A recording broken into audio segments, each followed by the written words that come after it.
যুক্তরাষ্ট্রের সঙ্গে যে agreement on reciprocal trade ART চুক্তিটা হয়েছিল, যেটা স্বাক্ষর করা হয়েছিল 9 ফেব্রুয়ারি, সেই চুক্তি স্বাক্ষরের বিষয়টা কি ডক্টর মোহাম্মদ ইউনূস জানতেন? এটা তো ইয়েতে অ্যাপ্রুভ হয়েছে না, ক্যাবিনেটে তো এটা ডিসকাশন হয়েছে, তো অবশ্যই জানার তো কথা। ডক্টর মোহাম্মদ ইউনূস কি এটা মানে ক্যাবিনেটে অ্যাপ্রুভ হলে তো নিশ্চয়ই আপনার লেখায় আমরা পড়েছি যে আপনি ক্যাবিনেটেও ডক্টর মোহাম্মদ ইউনূস চাইতেন যাতে আপনি থাকেন, কারণ আপনি প্রেস সচিব হলেও আসলে প্রতিটি ক্যাবিনেট মিটিংয়ে, তো ক্যাবিনেটে এটা অ্যাপ্রুভ হয়েছে এই চুক্তিটা। ক্যাবিনেটে এটা তো লাগবে না, আপনি যদি কোনো সিগনেচার করেন ওটা তো এখানে অ্যাপ্রুভালটা করে নিতে হবে। এটাই তো ইন্টারন্যাশনাল এগ্রিমেন্ট, যে কোনো এগ্রিমেন্টই আপনি করেন না কেন, ইভেন যদি কোনো দেশের সাথে খুব নর্মাল চুক্তি যেমন ডাবল ট্যাক্সেশন চুক্তি হয়, হ্যাঁ ওগুলো ছোটখাটো চুক্তি হলে ওইটা তো ক্যাবিনেটের অ্যাপ্রুভাল লাগে। আর যেটুকু জানি, আর এই চুক্তিটা তো যেহেতু খুবই গুরুত্বপূর্ণ আন্তর্জাতিক চুক্তি, সেটা ক্যাবিনেটে অ্যাপ্রুভ হয়েই সেখানে গেছে। জি অবশ্যই, এটা তো লাগবেই, এটাই আমার জানা। জনাব খলিলুর রহমান বলেছেন যে এইটা যেহেতু ইলেকশনের খুব কাছাকাছি সময় হয়েছে, সেহেতু বড় দুইটি পার্টির সাথে আলোচনা করা, অর্থাৎ বিএনপি এবং জামাত ইসলামের সাথে আলোচনা করা হয়েছে চুক্তিটির বিষয়বস্তু সাইন করা এবং না করা নিয়ে। এই ব্যাপারটা কি সত্য? বড় দুই পার্টির সাথে আলোচনা করা হয়েছে?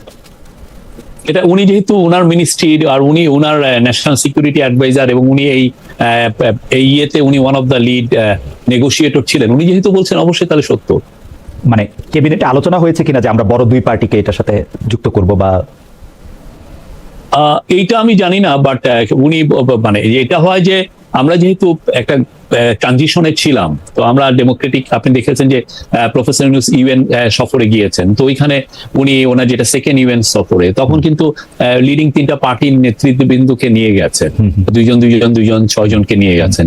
তো সেই আলোকে যদি যারা নেগোশিয়েট করেছেন, যেহেতু আমরা we are handing over power to a democratic party, মানে এবং দেখছি যে কারা এখানে মেইন কন্টেন্ডার ফর পাওয়ার, তো সেখানে উনি বলতেই পারেন তাদের সাথে কথা বলা, বিকজ ইভেনচুয়ালি এটাকে র্যাটিফাই তো করবে তারা, মানে যারা ক্ষমতায় আসছে। এটা আপনি এখানে ক্যাবিনেটে এটা অ্যাপ্রুভ হোক আর না হোক, এটা তো র্যাটিফাই করতে হবে। এই র্যাটিফাইটা তোর জন্য তো 2 মাসের একটা বোধহয় আমার মনে হয় একটা উইন্ডো ছিল, সেটা এক্সপায়ার করেছে কিনা আই ডোন্ট নো। সেই ক্ষেত্রে বড় পার্টিগুলির সাথে মানে এনসিপি, বিএনপি, জামায়াতে ইসলামের সঙ্গে আলোচনা হয়েছে চুক্তিটার বিষয়বস্তু নিয়ে এবং চুক্তিটা এনসিপি আমি জানি না, এটা আমার বিষয় না, যেহেতু এটা ক্যাবিনেটে আলোচনা হয়েছে কিনা, ক্যাবিনেটে এই পার্টিগুলোর সাথে এই বিষয়ে আলোচনা হচ্ছিল, এটা আমি জানি না, আই ক্যান সে ইট। যদি ক্যাবিনেটে আলোচনা, আপনি যেহেতু ক্যাবিনেটে ছিলেন, ক্যাবিনেটে যদি আলোচনা না হয় তাহলে খলিলুর রহমান সাহেব নিশ্চয়ই এটা ডক্টর মোহাম্মদ ইউনূসের সঙ্গে আলোচনা করেছেন। যাই হোক, এটা তো ক্যাবিনেটে, এটা তো একটা ক্যাবিনেটে কোন জিনিসগুলো আলোচনা হয় যেটার জন্য আপনার অ্যাপ্রুভালটা লাগে, যে না গভর্নমেন্টের অ্যাপ্রুভাল। ওকে, একটা আপনি নতুন ল করতে যাবেন, নতুন একটা গাইডলাইন করতে যাবেন, নতুন কোনো চুক্তি করতে যাবেন, তখন ওইটা ক্যাবিনেটে আলাপ হয়। কিন্তু উনি যদি মনে করেন যে আমি এনাদের সাথে কথা বলবো, সেক্ষেত্রে উনি হয়তোবা উনি নিজের মতো ইয়েতে বা কমার্স অ্যাডভাইজার নিজেও এই কথাটা বলতে পারেন, এটা এমন কিছু না। যেহেতু আমরা একটা ট্রানজিশনে ছিলাম এবং অন্য দুই দলের সঙ্গে কথা বলে, মানে বিএনপি এবং জামাত ইসলামের সাথে কথা বলে, তো নিশ্চয়ই এটা হয় তিনি ডক্টর মোহাম্মদ ইউনূসকে অবগত করেছেন, অথবা ডক্টর মোহাম্মদ ইউনূসের অনুমতি নিয়েছেন, অথবা ডক্টর মোহাম্মদ ইউনূস নিজেই তাকে বলেছেন, তাই হয় এটা আপনি ওনাকে, এটা ওনার সাথে আপনার না এমনিতে স্ট্রাকচারটা কি, মানে ওনাকে তো আমি পাইলে অবশ্যই জিজ্ঞেস করবো না। এটা আপনি যে কোনো মিনিস্ট্রির যদি ধরেন খুবই ইম্পর্টেন্ট একটা বিষয় হয়, যেটা ক্যাবিনেটে হয়তো আলোচনার দরকার নাই বা ক্যাবিনেটে ওইটা অ্যাপ্রুভালের দরকার নাই, তারপরেও ওই মিনিস্টার তো ইচ্ছা করলেই প্রাইম মিনিস্টার কাছে যে বলতে পারেন যে আমি এই বিষয় নিয়ে ডিল করছি বা এই বিষয়টা নিয়ে হচ্ছে, তো ওনাকে একটা ব্রিফ এটা দেয়, এটা একটা ইস্টাবলিশ নর্ম যে জানানো হয় যে প্রাইম মিনিস্টার বা হেড অফ দ্য গভর্নমেন্টকে যে এই বিষয়গুলো শফিক ভাই জানানো। আপনি দেখেন যে বর্তমান পররাষ্ট্রমন্ত্রী খলিলুর রহমান সাহেব বলেছেন যে 1 বছর ধরে বিষয়টি নিয়ে আলোচনা হচ্ছিল, নির্বাচনের আগেই দেশের প্রধান দুটি দলের প্রধানকে এই বিষয়ে জানানো হয়েছিল। এই জানানোটা কি খলিলুর রহমান সাহেবের তরফে জানানো হয়েছিল, ডক্টর মোহাম্মদ ইউনূসকে না জানি? আপনার এরকম মনে হয়?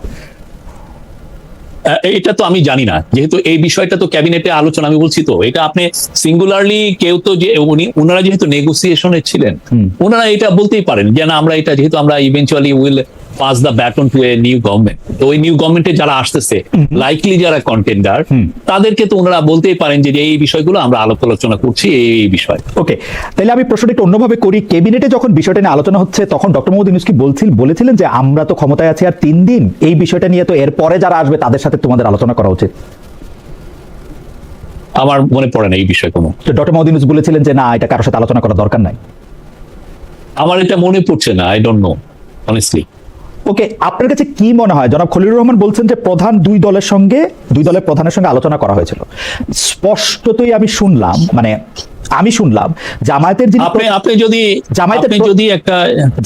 যদি একটা প্রেস রিলিজ দেখেন, আমি আবার যদি আমি যদি রিকল যেটা আমি মেমোরি থেকে, সেটা হচ্ছে যে ইউএসটিআর এর প্রধানত দুইজন নেতাকে সম্ভবত ফোন করেছিলেন এই বিষয়ে।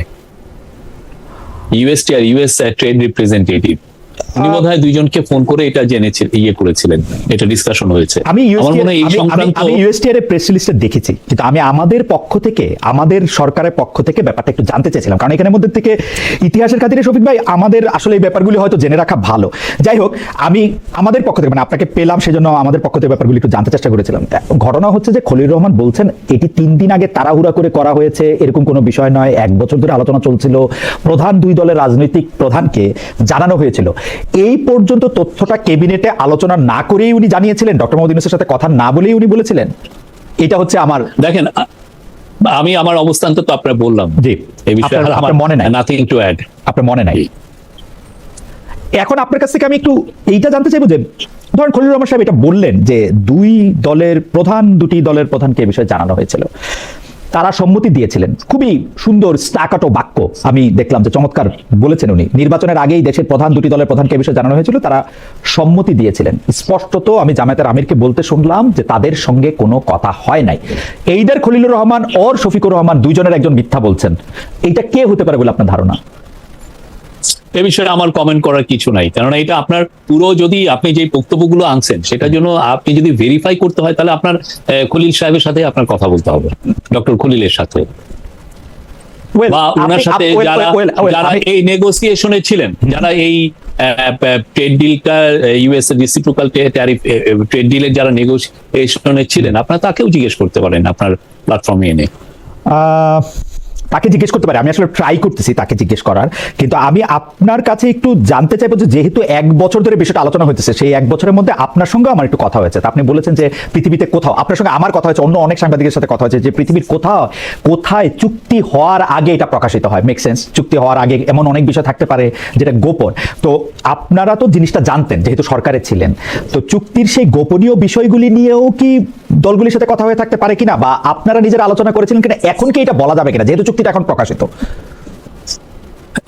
আমরা যেটা হয় যে ক্যাবিনেটের মিটিং গুলো আমি থাকার হচ্ছে যেগুলো এজেন্ডা থাকে, এজেন্ডা ভিত্তিক যে ডিসকাশনটা হয় সেটার আমি নোট নেই। নোট নেওয়ার পরে আমার যেটা দায়িত্ব ছিল সেটা হচ্ছে যে দিনের শেষে যে যখন প্রেস কনফারেন্স হয়, ওই প্রেস কনফারেন্সে জানানো যে এই আজকে ধরেন 13টা বিষয় এজেন্ডাতে ছিল, 13টার মধ্যে কয়টা অ্যাপ্রুভাল পেলো, কয়টা পেলো না, কয়টাকে ফিরিয়ে দেওয়া হলো, সেই বিষয়ে করা।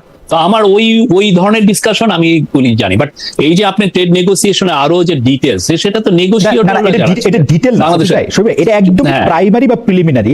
জিনিসটা হচ্ছে যে এই ধরনের চুক্তি করতে হলে কোন সরকারের একদম সর্বোচ্চ পর্যায় থেকে, এটা সরকারের একটা নোশন যে আমি এটা করব, আমার এটা করা দরকার, তোমরা এটা করতে পারো কিনা এটা দেখো, এইটা হওয়ার কথা আমার বিবেচনায়। সেই ক্ষেত্রে কি ডক্টর মোহাম্মদ ইউনূস ড্রাইভিং সিটে ছিলেন এই চুক্তিটা করার ব্যাপারে, যে আমি যে করে হোক আমি আমেরিকার সাথে এই চুক্তিটা করতে চাই?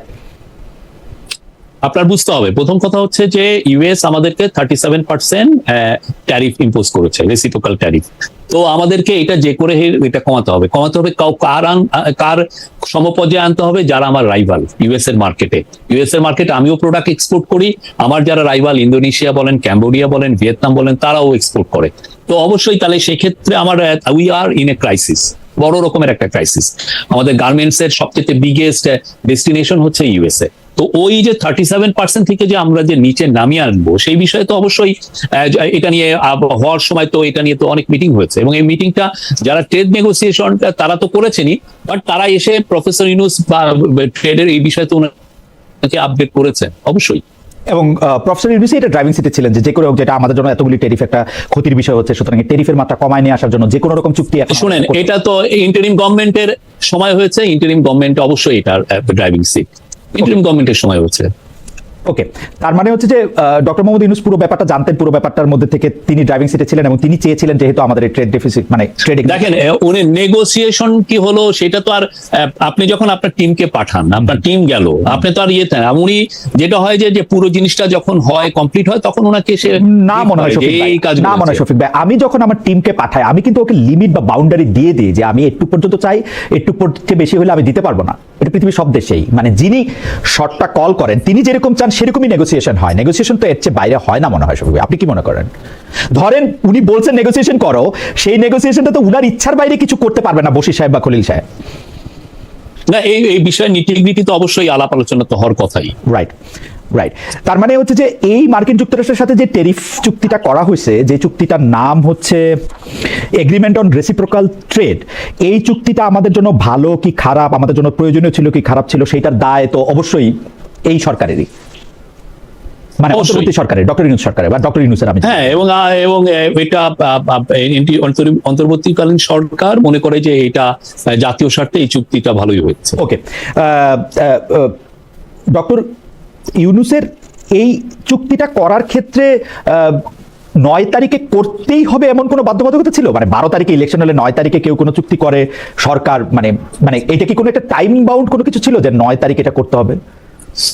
দেখেন, টাইম বাউন্ডের বিষয় না, বিষয়টা হচ্ছে যে আপনি যদি চুক্তি করেন সেটা আমার সময় হোক আর ইয়ে হোক, এই চুক্তির একটা ইম্পর্টেন্ট ক্লজ হলো যে আপনি এই চুক্তি থেকে যে কোনো সময় আপনি সরে আসতে পারবেন।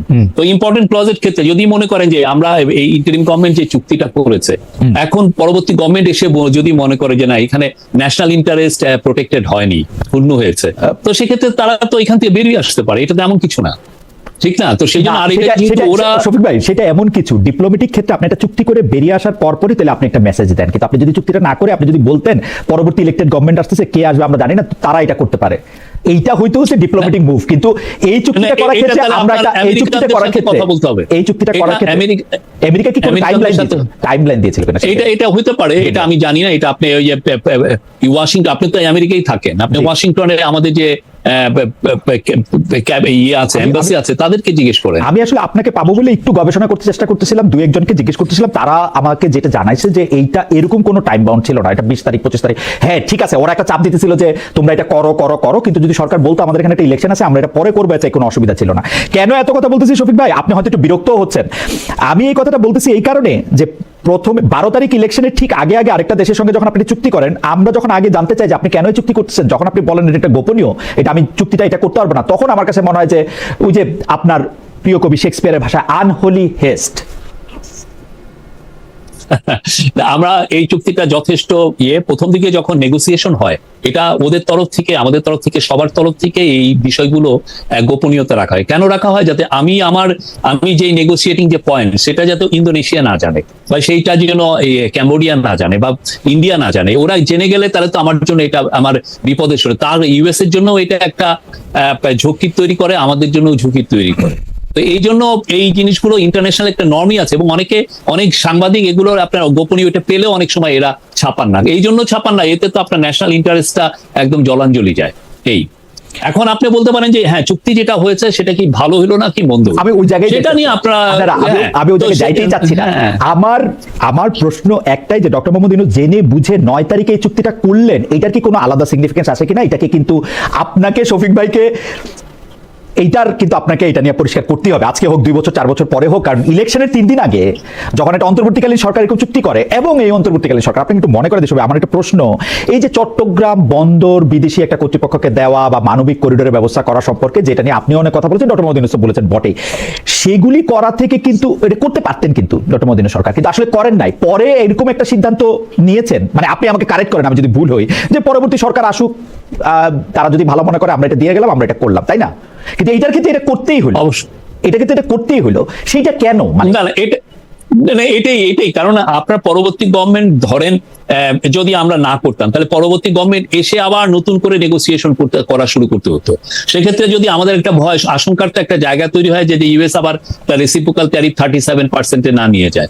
তো সেই জন্য এখন যেটা হয়েছে যে আপনি এই চুক্তিটা হয়েছে, আপনার যদি মনে হয় যে না এই অন্তর্বর্তীকালীন সরকার যেই চুক্তিটা করেছে এতে ন্যাশনাল ইন্টারেস্ট ক্ষুণ্ণ হয়েছে, আপনি এটা বাদ দিয়ে দেন।